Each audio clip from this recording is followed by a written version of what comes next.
So today we discuss the complications of the fracture. So we have classified these all the because so many complications are occurs in the fracture in different stages. So on the basis of that, we have classified these complications in 3 stages: early complications, immediate complications, early complications, and late complications. So one by one we discuss the what are the immediate, what are the early, and what are the late complications. So the first immediate complication means what damage can occur immediate after the fractures. What are the complications which can happen immediate after the patient is getting fracture? So this further dividing the systemic and the local. So if we see the systemically, the most common complications, most dangerous things which can happen in any fracture patients immediately, that is the hypovolemic shock. You know, hypovolemic shock usually occurs due to the loss of the blood volume, loss of the circulatory volume. So that circulatory volume here, the circulatory volume lost by the blood loss. So this blood loss can be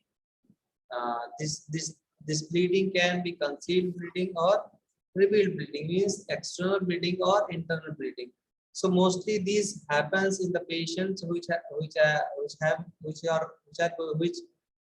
patients who receives multiple injuries, and the fracture which we call the hypovolemic shock due to the excessive bleeding, internal or external, that usually the hip fracture or the femur fracture. These are the two long bones, and having the very good blood supply, if these bones are fractured, then there must be so much bleeding may be occurs. That may cause the patient to into the hypovolemic shocks.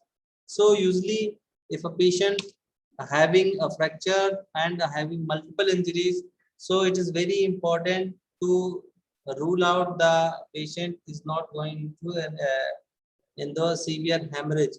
You must evaluate the patients in at the site of that injury and as well as in the emergency ward. So these are two places where in early identifications and give the early resuscitation treatment, you can save the life of the patient. So what are the signs symptoms of the shock? We already had discussed the hypovolemic shock in very much detail. Just to revise that, in early stages, patient may have just a poor periphery, sweating, and later on the patients may have that decreased urine output, tachycardia, tachypnea, and lastly the blood pressure will start falling. So you just close monitor your patient after the injury. Sometimes what happens, a patient is getting fracture and the surgical team is focusing on the fracture site only, but sometimes patient may have some internal bleeding at the same time, in the abdominal bleeding or in the chest inside the bleeding is there. So that's why if it's possible that your patient is having multiple injuries, then you must evaluate. Just simple take the X-ray chest and X-ray plain abdomen, so you can reveal that is any kind of the concealed bleeding, so you can save your patient from going to the hypovolemic shock. Then how you start treatments? Just all the we already had discussed, all the shock must be take as a hypovolemic shock until you are getting a definitive diagnosis. So if the the hypovolemia, you just give the volume, you just give the intravenous volume. So that's IV fluids are the most important things in the management of the hypovolemic shock. In the IV, you must choose the correct IV fluids, because the volume is to be raised, so you can give the RL or the normal saline or the Ringer's lactate, these are the most commonly used IV fluids in the case of the hypovolemic shock. Later on, if you have the some plasma expanders, you can give the plasma expanders, and do not give the IV fluids which include the glucose, because glucose is the uh, diuretic in nature, so it cannot elevate the blood volume, and it increase the diuresis, so blood pressure will fall.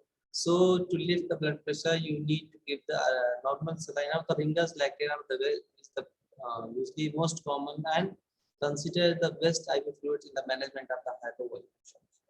So these are the systemic complications which may occur after the severe injury.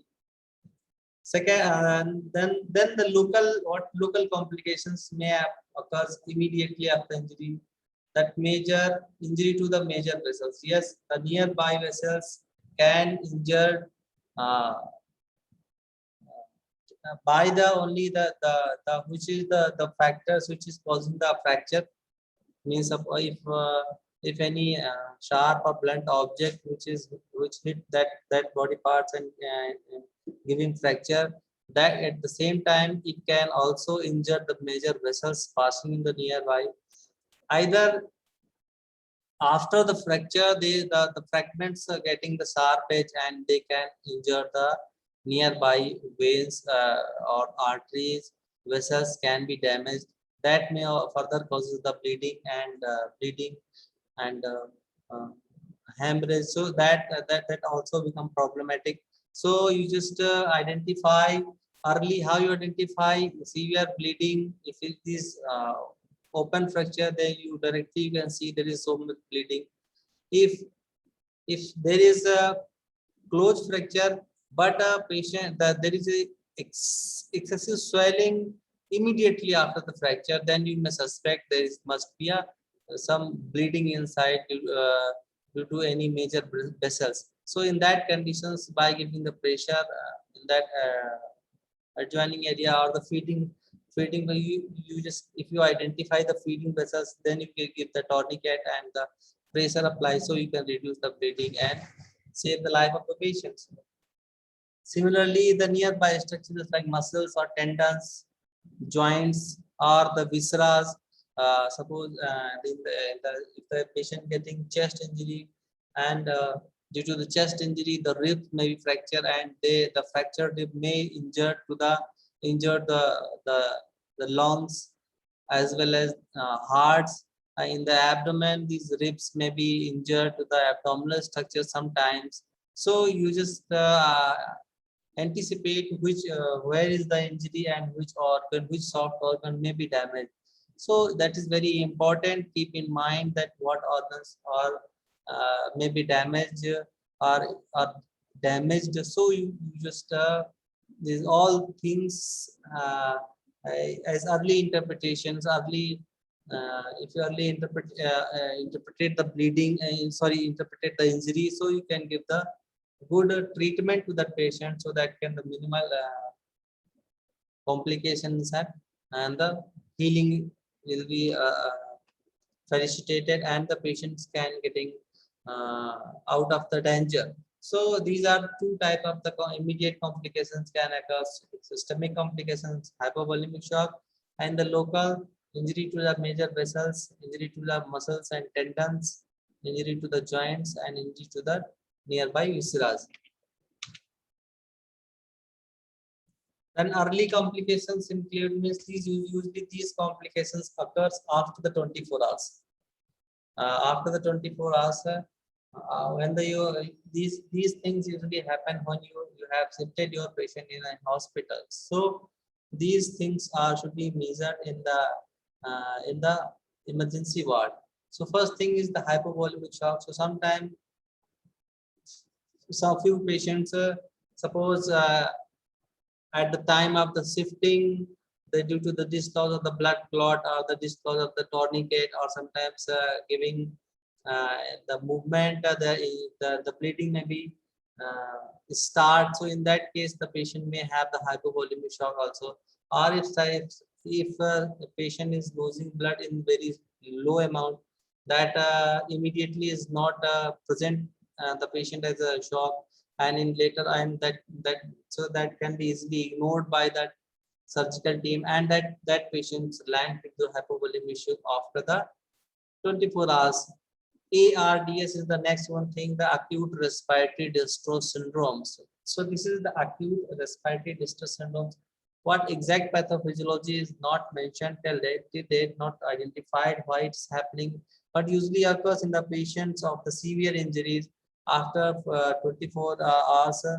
That patient is suddenly having the features of the pulmonary system and tachycardia, tachypnea, and the patient's may the labored breathing maybe starts. So in that case, the patients, if not treated properly, if patient is not getting oxygen at the at that time, and oxygen saturation falls below 50%, so that case it's very difficult to save the life of the patient. So you always must aware. Usually this may be happen due to that the that one condition, that ischemia reperfusion syndrome may be also the, suppose initially patient was the hypovolemic shock, and when you give the resuscitation and patient recovering from shock, so in that conditions that ischemia reperfusion syndromes may call the acute respiratory distress syndromes, or some other conditions may be developed. So next, the third is the most and the most important complications, because you can easily miss that, and it's very dangerous conditions develop, that is called the fat embolism. Fat embolism is usually developed due to that when the long bones are fractured. So you know that the long bones in the bone marrow, there is so much fat is there. So when these bones and fracture, so this complete fat may comes into the circulations, blood circulation. So that fatty acids in this that fatty acids once come to the contact with the circulatory system, so that causes the vasculitis and the inflammation of the uh, this this arterial walls as well as the veins wall there, that may cause the thrombosis in the veins and in the artery, so that can be blocked. And sometimes the direct the amount of the fat globules may directly block these pulmonary arteries or pulmonary veins. So that in that conditions, the patients may have the symptom of the pulmonary system, as well as sometimes if these fat globules may obstruct the cerebral vessels, so patient may have the symptom of the cerebral system, that patient initially may be drowsy, then stupor, then and the some disoriented, and later on patient may land into the coma stage. So that's why it's a very dangerous stage if that patient the block the pulmonary artery. So in that patients may have the symptom of the pulmonary system, that is initially that tachycardia, tachypnea, then patient may have the dyspnea, and the patient may die also due to the reduce in the oxygen saturation. So this is the very dangerous conditions. How you should diagnose? So usually if you have a patient with a long bone fracture, and then you just anticipate that patient may have developed a pulmonary embolism, so that and sometime after in the sputum as well as in the urine, you may get the fat globules in after the urine examination or the sputum examination. So you may get the fat in the urine and sputum in the laboratory. So you may suspect that patient may have the fat embolism. So that's why initially, if you found a patient of the long bone fracture, so just anticipates and give proper the heparin. Heparin must be given to reduce the any kind of the thrombosis and the embolism, so you can save the life of the patients. Next condition is the DVT, deep vein thrombosis and pulmonary embolism. So these things are also happen due to the in the patients which are usually obese patients, and after that the injury, they are lying on the flat, and that means when the patient is immobile for the 4 to 5 days, and usually the patient having injury in the lower limbs. So that's why that deep vein thrombosis may be developed because of the stasis of the blood in the lower limb for the longer time, may have the may cause the thrombus, and that block the deep veins, the deep venous. So usually these conditions appear after the fourth or the fifth days after the injury, or the so this can also occurs in the patient of that post-operative withdrawal. So, but here we are discussing the only fracture part. So, in the patient having long bone or the fracture in the lower limb, in the later on after 4 or 5 days, if the patient suddenly start developing pulmonary system, pulmonary symptoms, that tachycardia, tachypnea, and dyspnea. So you may suspect that patient may have the DVT and that pulmonary embolism, because that clot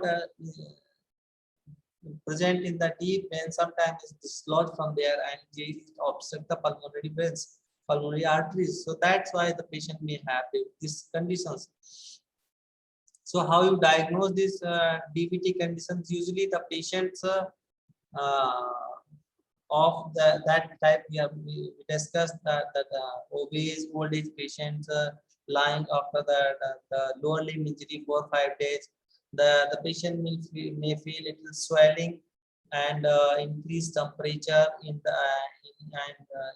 the tenderness in the lower limb, especially in the calf region, and after the passive dorsiflexions, patient may have severe pain in the calf region, that is called Homan sign. So this, if the Homan sign is positive in the patient, so you can suspect the patient the DVT in that patient. The treatment is the early identification and gives the uh, heparin, high molecular weight heparin subcutaneously. So you to avoid this condition, to dissolve that embolus and thrombus, so that the complications may be avoided, and patients getting better and better, and after few days patients become normal. Next thing is the aseptic traumatic fever. This is of course due to the most of the patients of the severe injury feel a low grade fever, fever after receiving huge amount of the trauma. That may be due to the pain, or that is the, the injury response to our body, the surgical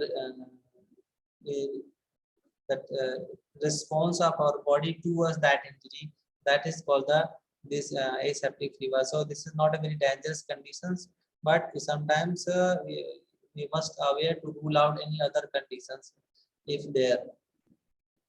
Septicemia is also a condition which occurs after the 3 to 4 days after the injuries, because if the patient is getting the wound is while the roadside accident, sometimes the open fracture is there and wound become contaminated, and that in that conditions, if in the emergency ward that wound is not cleaned properly, and patient is getting infections, tetanus or some other kind of infection is there, so they flare up in the body, and the infections may travel through blood in the complete system, so that patients may lead into the septicemia conditions.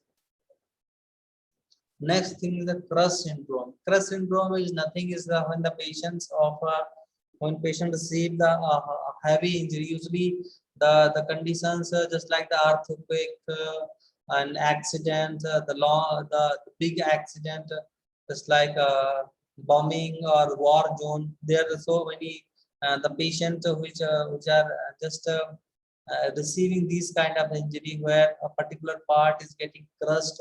So and a complete damage, bone muscles, all things is damaged. So that is called the crush injuries. So usually the patient of the crush injury, the huge amount of the the muscles is damaged, and that myoprotein when mixed with the blood called the myoglobin, that is very that is the important thing.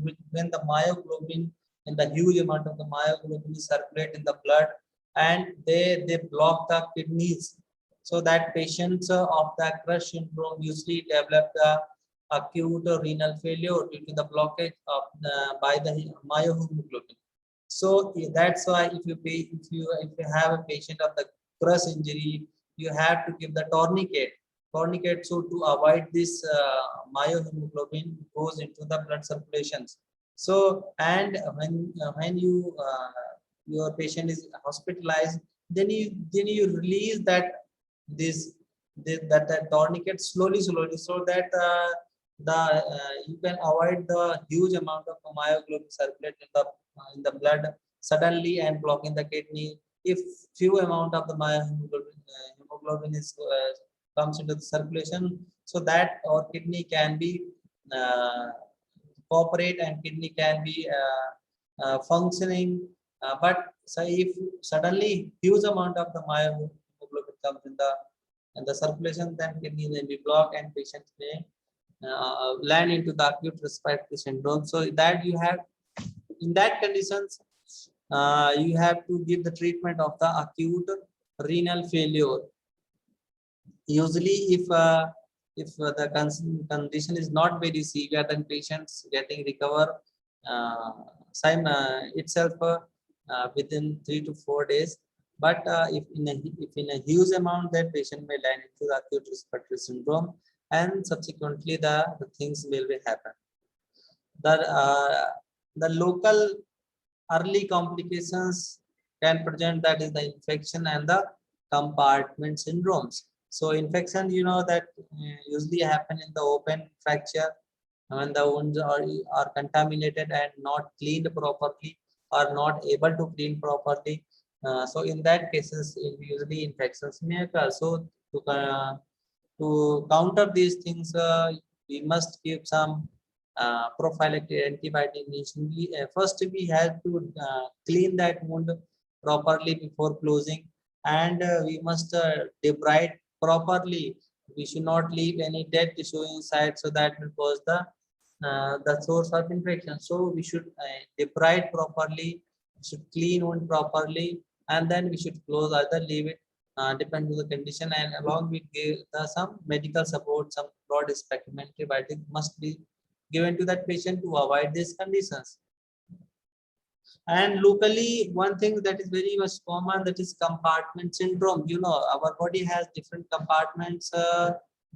Suppose in the forearm, there is a forearm compartment where the muscles are there, fascia are there, bones are there. So if anyhow and no places there, no extra places there, so after the getting fracture, there is a huge hematoma is may be developed. So that huge hematoma increase the pressure inside that compartment. So when the pressure is excess in that compartment, so the incoming arteries is getting blocked.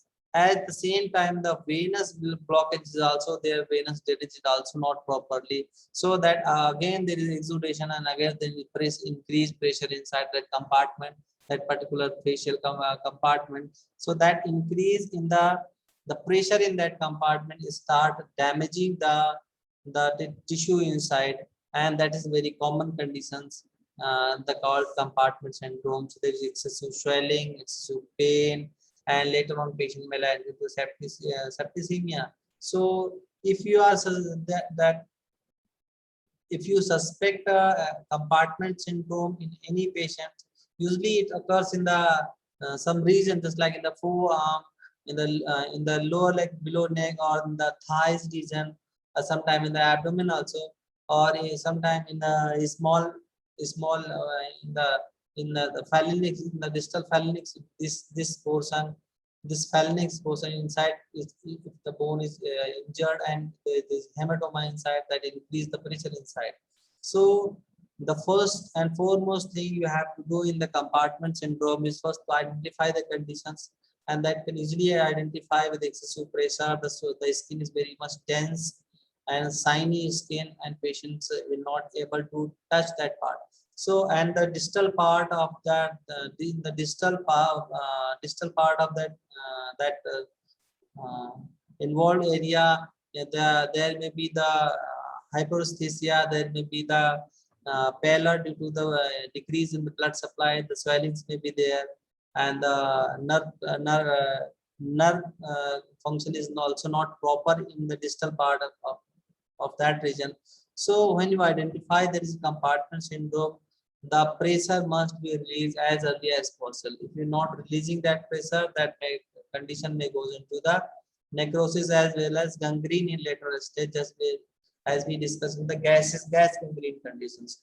So the linear incision giving in that compartment release the excessive fluid collected inside, as well as release the pressure inside, so that the compartment syndrome. This is the condition where it usually affects initially the local, but if you are not treating properly, then it becomes systemic and damage more and more. So the simple method is that if you suspect the compartment syndrome, you find the compartment syndrome, that which compartment is involved, and simply incise that compartment so that release the excessive pressure in that, and the healing will start in that condition. So this is the local systemic as well as the local complications. Then the late complications, there are the few conditions. These are or these all conditions are usually with the related with the definitive fracture management. So if the healing is not proper, any kind of the complication occur in the early stage or the immediate stage, so that will affect later on the union of the fractures. So that we call the delayed union, non-union, mal-union, or the cross union. Delayed union means healing is very poor and it takes so much time than normal.